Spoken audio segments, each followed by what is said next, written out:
Assalamualaikum warahmatullahi wabarakatuh, sahabat Langit 7 ID.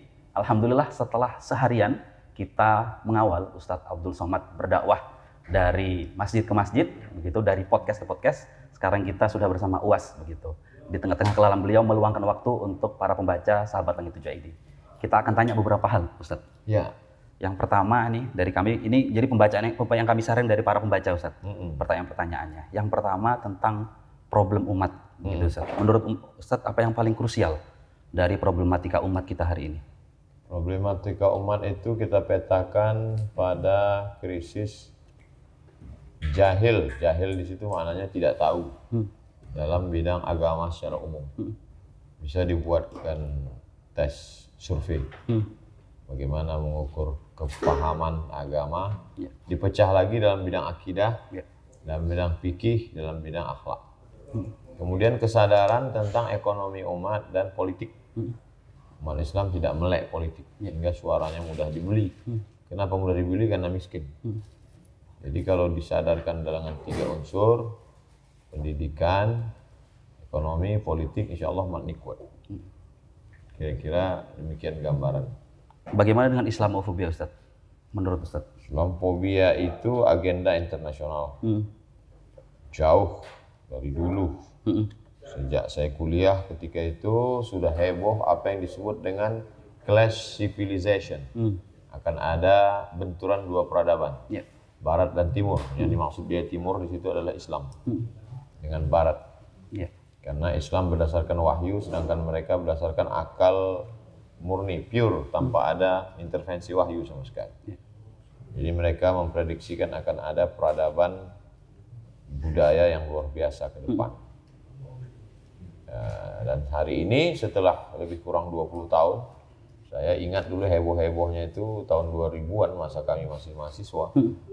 Dan sekarang sudah 2022, mengkristal. LGBT, Islam menolak, mereka ingin mempertahankan. Lalu kemudian Islam mengajarkan menghormati perempuan itu dengan menutup. Mereka ingin membukanya. Jadi itu menjadi clash sampai kepada tingkat G to G, government to government. Bagaimana mungkin suatu negara yang mendukung LGBT mengibarkan bendera di tengah negeri kita yang berdaulat, negeri Muslim mayoritas. Itu bukan masalah kecil, itu masalah kebangsaan, masalah keagamaan, masalah sosial politik. Jadi class civilization, ketakutan dikemas lagi dalam bentuk yang lebih jelas oleh Bernard Lewis dari seorang Yahudi, keturunan Yahudi, yang mengatakan bahwa Eropa itu kelak tidak sampai 1 abad lagi akan menjadi Muslim. Karena orang-orang Eropa tidak mengalami populasi pertumbuhan yang signifikan. Karena mereka tidak mau menikah, mereka tidak mau repot menjaga anak. Sedangkan dalam Islam diajarkan ana mukatsirum bikumul umam. Aku menjadi bangga ketika di antara umat para nabi, umatku paling banyak. Tazawwajul alwadud, nikahilah perempuan yang subur, yang banyak anak. Banyak anak, banyak rezeki. Mereka nggak mau punya anak, akhirnya populasi mereka sedikit. Lalu kemudian ditambah lagi imigran. Imigran kita dari negara-negara yang berperang. Bagaimana pukulan angin kencang di Timur Tengah itu. Sebelum itu saja sudah ada imigran dari Turki yang memenuhi Jerman, imigran dari India, Pakistan, Bangladesh yang memenuhi Inggris, imigran dari Tunisia, Aljazair, Maroko memenuhi Prancis, ditambah lagi imigran dari Somalia, dari Syam yang bergejolak, Yaman. Maka kemudian Eropa itu saatnya nanti akan dipenuhi oleh umat Islam. Mereka lupa bahwa kalau Islam berkuasa di suatu daerah tidak ada darah yang tumpah. Karena Islam itu rahmatan lil alamin. Jadi hanya ketakutan-ketakutan. Orang kalau terlalu takut, habis nonton film hantu, pulang, melihat pucuk pisang pun seperti pocong. Kira-kira simpelnya Islamofobia itu demikian. Keislaman dan kebangsaan, Ustadz, sekarang seolah-olah dibenturkan di antara keduanya. Tanggapan Ustadz? Kalau orang berteriak Allahu Akbar, bukan berarti dia anti Pancasila. Kalau ada orang yang Pancasilais bukan berarti dia tidak religius. Jadi ini orang yang buta sejarah. Founding father, pendiri bangsa ini terdiri dari orang-orang yang amat sangat religius dan cinta tanah air. Dan negeri ini dibangun oleh orang-orang yang nasionalis tapi juga tidak meninggalkan agama. Jadi tidak mungkin bisa muncul kagetan tiba-tiba orang mengatakan siapa yang berteriak Allahu Akbar tidak nasionalis. Siapa yang nasionalis berarti tidak agamis. Dia tiba-tiba muncul dalam sebuah cerita di tengah panggung. Dia bukan mengikuti cerita dari awal sejarah. Dia pendatang. Pemikiran yang dalam ilmu tafsir disebut dakhil. Peradaban Islam pernah jaya, Ustaz. Ada Bait al-Hikmah, Balaikan al-Khawarizmi, Ibnu Sina dan lain-lain. Sekarang umat Islam kalau kita lihat nih, dari 603 Nobel yang telah keluar, hanya 6 dari umat Islam hari ini. Menurut Ustaz bagaimana? Ke depan perlu apa yang disebut oleh Ismail Raji Al-Faruqi, Profesor Allah Yarham, integrated curriculum. Ada seorang dokter yang amat sangat paham tentang medis tapi tidak mengerti ayat Al-Quran. Ada seorang qori mufassir yang amat sangat mengerti tentang ayat tapi tidak paham medis. Makanya dipertemukan. Kita amat sangat bangga ada penerimaan fakultas kedokteran berprestasi memberikan beasiswa untuk penghafal Quran. Ada penghafal Quran dalam fakultas-fakultas saintifik, saintis Muslim. Itu akan melahirkan pemikir-pemikir, saintis-saintis baru, dokter-dokter masa depan yang di dalam satu hembusan nafasnya ada fisika, biologi, kimia, matematika, bahasa Inggris, tapi juga dia mengerti akidah, fikih, akhlak, tafsir, hadis. Itu yang nanti akan mengeluarkan pemikir-pemikir baru dengan substansi yang lama. Oke, sekarang izin bertanya tentang pribadi UAS nih, Ustaz. UAS ini mubalik, intelektual, pengasuh pesantren, ulama gitu. Kata orang dai 1 juta subscriber, bahkan sekarang 2,8 juta begitu. Nah, Ustaz sendiri mendefinisikan diri Ustaz itu sebagai apa, Ustaz? Saya guru mengaji, Ustaz kampung. Jadi kalau ada orang mau pindah rumah, saya diundangnya untuk berdoa di rumahnya biar supaya hantu setannya pergi. Kalau anaknya mau lahir, minta bacakan doa air supaya anaknya, istrinya mudah melahirkan. Setelah anaknya lahir, dia minta tahnik, munyahkan kurma, minta doakan. Setelah itu acara akikah saya datang lagi. Nanti anaknya mau nikah, walimah, saya datang lagi. Lalu kemudian saya masuk hutan, keluar hutan. Itulah Abdul Somad yang memang dari dulu saya diset oleh takdir, oleh keluarga bahwa saya belajar agama untuk mengajarkan agama kepada awalnya untuk kalangan sepupu-sepupu, anak cucu kakek saya, supaya mereka mengerti agama. Lalu Allah memberikan lebih daripada itu, bonus. Tidak pernah terpikirkan akan ada subscriber, TV, dan lain sebagainya. Saya menganggap itu adalah buah dari keikhlasan mereka, keikhlasan dari kakek saya, keikhlasan dari ayah ibu saya, keikhlasan dari keluarga saya, sehingga saya memetik hasilnya. Wallahu a'lam. Ada perbedaan yang Ustaz rasakan antara dulu begitu, suara Ustaz didengar di ruang kelas saja, dengan sekarang didengar oleh masyarakat se-Indonesia bahkan dunia, Ustaz? Ada perbedaan yang Ustaz rasakan kan? Saya mengajar di kampus, kemudian ceramah di masjid, di Islamic Center, kabupaten kota. Sekarang direkam, tentu banyak yang mendengar. Kalau sudah banyak yang mendengar, banyak yang suka, banyak juga yang tidak suka. Ridhan nas ghayatun la tudrak. Keinginan manusia sesuatu yang tak mungkin kita dapatkan.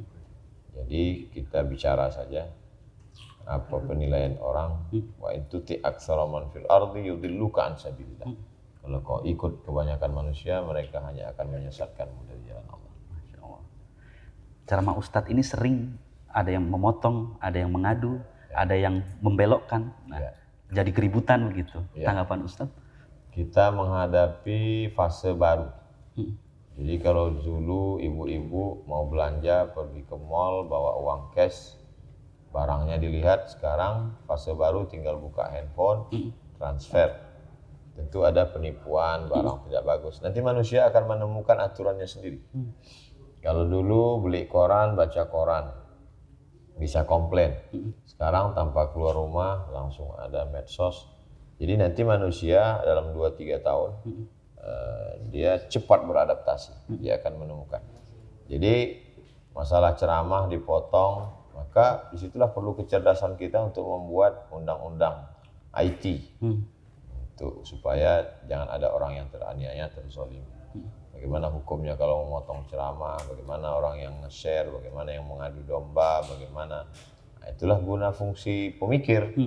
Itu juga guna wakil rakyat untuk membela, membuat aturan dalam bentuk undang-undang, dalam bentuk perda, dalam bentuk ada polisi yang berijtihad dengan cyber crime untuk mengatasi kenakalan, kejahatan dalam dunia cyber. Manusia dalam setiap masa akan menemukan solusi untuk menyelesaikan masalah dirinya sendiri. Maka insya Allah kekagetan bermedsos ini insya Allah akan selesai kalau kita duduk bersama dan membuat aturan-aturan untuk kehidupan kita bersama. Bagaimana Ustadz menjaga energi, pola hidup sehat dari pagi sampai malam dan setiap hari seperti itu? Kita aja seharian ini baru luar biasa, Masya Allah gitu. Ustadz bagaimana?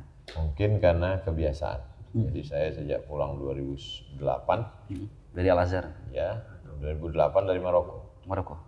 Jadi mulai tausiah itu subuh, habis subuh masuk kelas, sampai zuhur masuk kelas lagi, kemudian pengajian sore ibu-ibu, pengajian kantor pagi jam 8, jam 9, kemudian kajian malam, kajian etikaf, keluar kota, keliling.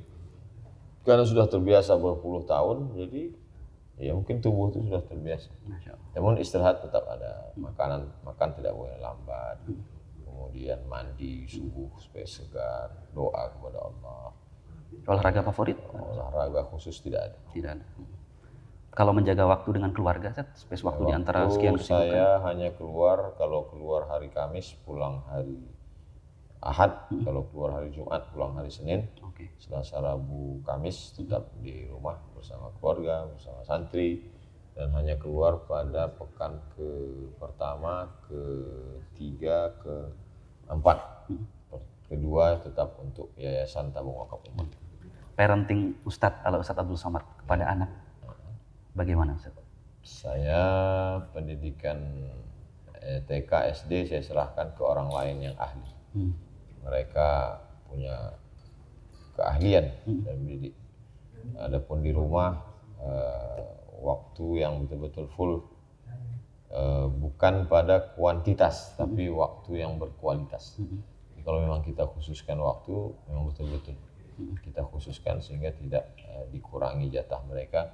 Innali jasadika 'alaika haqqan, jasadmu perlu hak, kasih dia makan. Innali ainika 'alaika haqqan, matamu punya hak, kasih dia tidur. Innali ahlika 'alaika haqqan, keluargamu punya hak, beri mereka perhatian.